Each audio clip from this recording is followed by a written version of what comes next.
show you how to replace the fuse for S500. Is a Mercedes.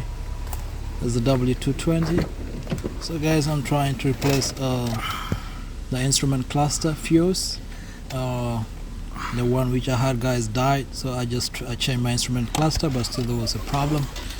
So I figured out. So when I went up to the front to check out, I found out that my fuse has blown.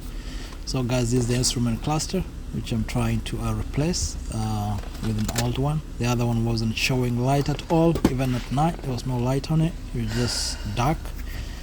So I just got a new one, and it's a used one though, but it just will act as new. Alright guys, so you just come here in front. So here guys, we have the driver's side. Is a fuse box is in the hood. So you just open like this. You just push this thing to the unlock side, and then you just put it on the side. You do it on both sides. And once that, guys, is out of your way, you have these fuses. You test them. You test all of them. But literally, I'm just going to show you direct, guys, which fuse is the one which is responsible for the instrument cluster. And guys, it's just right here.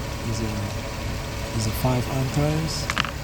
So this guy is the one, guys, which when I tested it out, it shows that it's blown. So I'm gonna use pliers to just pull it out. Then once I pull it out, I'll just confirm if it's really blown or if it's still good. Maybe something is wrong.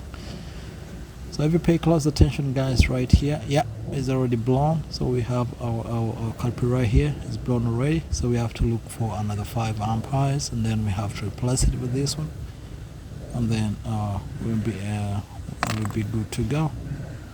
All right, guys, I got a new one right here.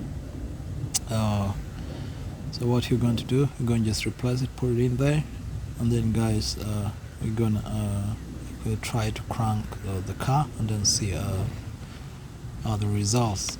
You just have to put it in the right place, make sure we mark it well, and then it should be good to go. Your instrument cluster should be able to work right. Okay guys, hope to see you next time. Drive safe out there.